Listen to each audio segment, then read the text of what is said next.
What is this Satori and Samadhi? How can you define it? Satori? That's easy.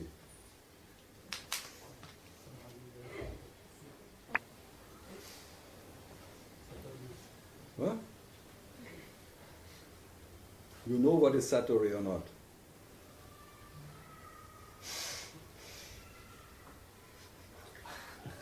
You must have an idea about it. Yeah, I have experience, but I don't know what is this. You experienced it, but you don't know what it was. What it was. Okay, that sounds profound.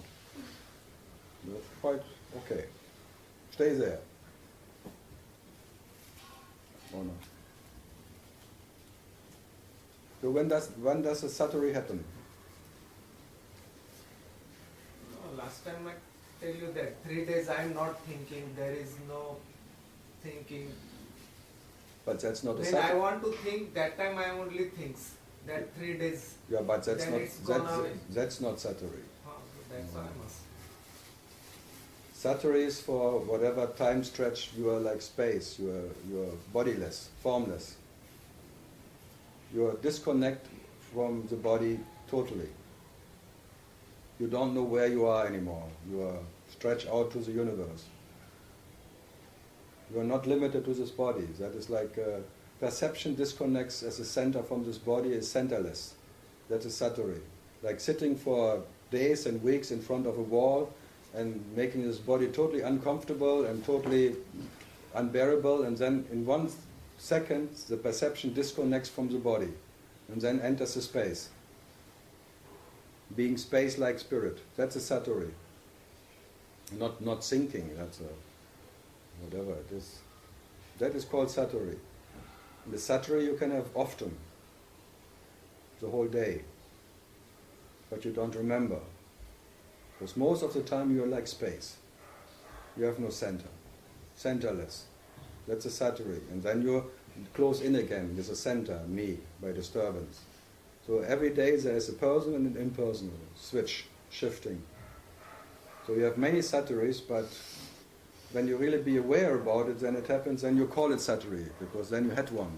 Then you make it part of your story, because otherwise it's not your story. In that sense, that's called Satori. So it's very natural. Perception disconnects from the body, I think 80-90% a day it's not in the body. And the rest 10%, there's an owner of this body like a doer or doing something and being disturbed. So it's very natural. And then comes, what was the other one? Samadhi. Samadhi. Yeah, Samadhi is then when you become aware this is always shifting. It's like you shift between the ping pong, between identified and non-identified. Identified, non-identified. Form, no form. Form, no form. Form, blah, blah, blah. Then you see it will always be there. There will always be a shift and you become aware. Stay in that awareness that both is always changing. And you cannot stay in one of them because sometimes it's there, sometimes not. It's like an experience of helplessness, of awareness. You become aware, you cannot decide where to be because your favorite will be unidentified. But you cannot stay there because the moment you want to be staying there, you're already back into being identified. It's always ping pong. So you become aware, this is not in your hand. Then you rest in that awareness. That's already called, part of Samadhi. People call that Samadhi, but that's not Samadhi. Samadhi would be that what is prior to that. Prior to light. The thought state. To be in spite of all presence or absence. That's called Samadhi. Absolutely not knowing what you are and what you're not. That in that Samadhi, presence. No one can be in there. Satori you can have. You can experience. And then you can become aware whatever you experience you cannot be. So you become an experiencer who is in spite of what he is experiencing. But it's still fake. Still? Fake. It's like a witness. But the witness is still false. And from there, that's the end of your way. This is what you can reach. You cannot go further. And when that what you are is dropping even the witness, then there's Samadhi. Every night you are in that Samadhi. It's nothing special.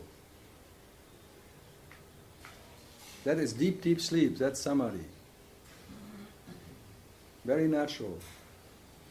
And every morning you wake up again as one who is a witness, an observer, or something what is observed. It's all observed. But the most favorite place is witness. Your preference, being a witness. Because there's a kind of peace, huh? Undisturbed. Because there's the experience of being disturbed and undisturbed. But even the undisturbed is not in your hand. You become more like a witness of that, whatever, projections. That's the end of what you can do or become. But is that good enough? Yeah? No, then go for it. There are many masters for that. There are Zen masters for Satori, and there are awareness masters everywhere. I think 99% or more of. As Maharaj would say, there's only not even a handful who went beyond. That is level 3. The what? This third state. The what? Third state. Third. Yeah. Third state. Stage. The what? Thirsty steak? Third state, no? You're thirsty for a steak? What? He said third state. Third. T-H-I-R-D, third. Yeah, the third. Third state.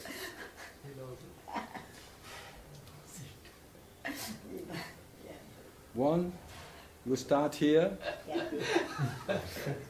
Fuck it all. I'm fucked up. I'm fed up. And then it's unbearable, and by being unbearable, you come here. Then you're an I amness master, oneness master. I don't know where I am and where I'm not. I'm unlimited. I'm like space. I'm spirit. And then you become a teacher of that oneness. I'm one with everything. Tuck, I tell you. And when you see, you always switch between, when you're honest, you see one moment you are that, and the next moment that. Fuck it all, and like KO and OK. KO, OK, KO, OK, KO, OK, pop, pop, pop. But naturally you are that absolute fucker.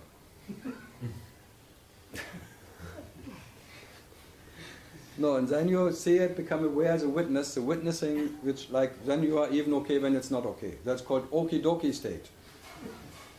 Okay, dokie. Does that correspond to Satori? That's why when one is making, when someone asks, how are you? Someone says, when you ask, how are you? Fuck you. And then another one, and you ask, how are you? I tell you. And if it's okay, dokie. So what comes, that's the end. Whatever what was reaching, whatever, you cannot go further. No one ever went further as that. Huh, Mahendra? My confirmer. It is good enough for you? No, I ask you. If that is good enough for you, there are many teachers and you can do it. You can. No one tells me it's already 9:10. You are really bad here. Fuck you all.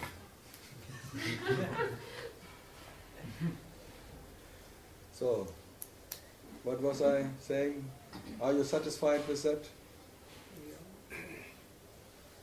Then you are easy. It's come suddenly. There is no any way. It comes in spite of what you are doing.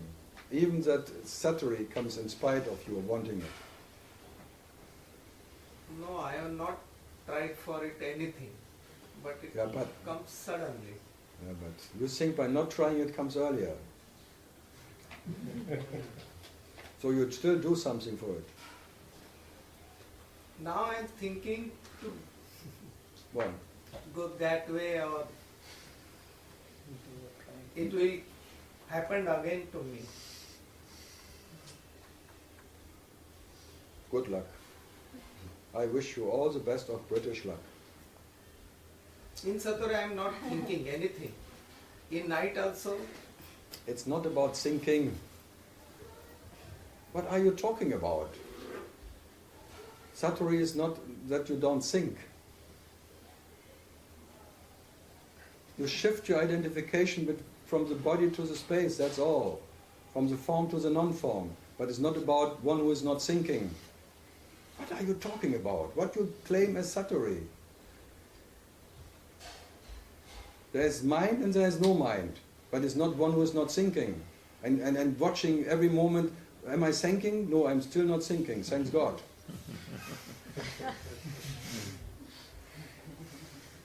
What are you talking about? What are you, Vipassana watchdog? Watching every non-thought you are thinking? personal. Yeah, you take it personal, I know. You're watching every moment where you not think, and you're very proud about I'm not thinking. And I'm now in a Satori. And I better be quiet. Because you know thinking will happen again. So it's an artificial state.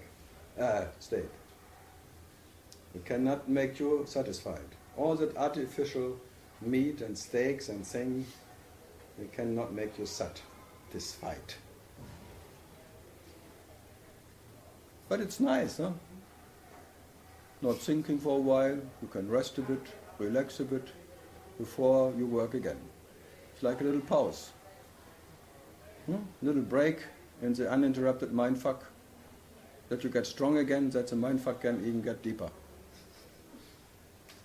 Because the not fucking is as good as fucking. Because not thinking, it needs an idea who doesn't think. What a nice idea.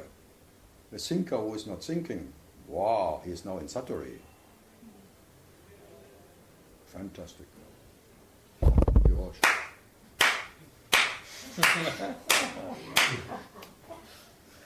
Oh, sure.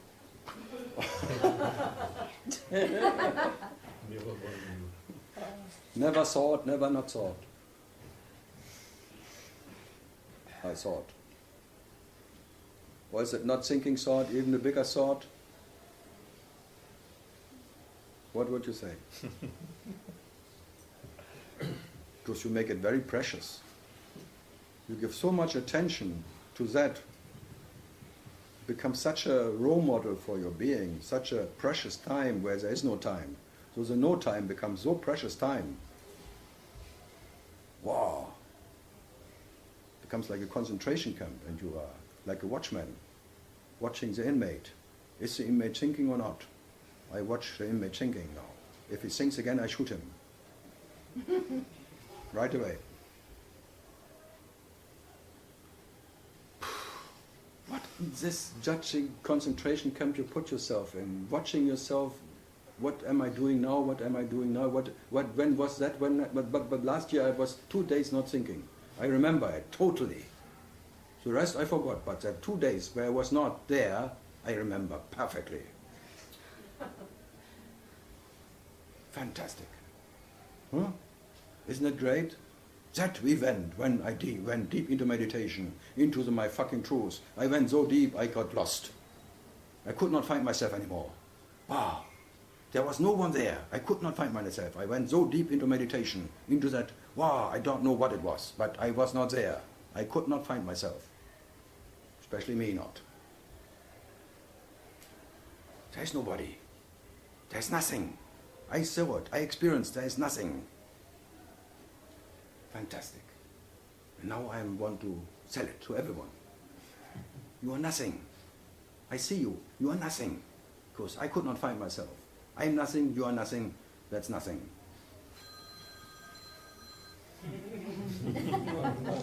Then nothing calls. The nothing teacher. This trap is so immense, I tell you. Even Robert Adams, a very celebrated thing, all the time talking about that bloody nothing. You are nothing, you are nothing, you are nothing. And nothing comes to nothing, and nothing is never more or less, and nothing is nothing, and as nothing your nature is nothing. You can even understand that. You can even, oh yes, I'm nothing. It feels so nice. It's like, oh wow, wow, I can rest in nothing. So something is bad and nothing is good. Oh. That's right, nothing is good. Nothing is good. At least something is something, because something is bad. Yeah. So I'd rather be bad before nothing is good. Nothing is something which is good. No, if even the big masters, so-called realized masters, stepping into that trap, what are you think you are? Huh? It's amazing, huh? Wow. And they're celebrated, and they are everywhere, and all the Facebook things are full of all that blah, blah, blah, blah, blah, blah, and everyone repeats it. And everyone is, oh, Robert Adams said, I am nothing. And then Ayashanti said it too. If they all say it, it must be true. They're so celebrated.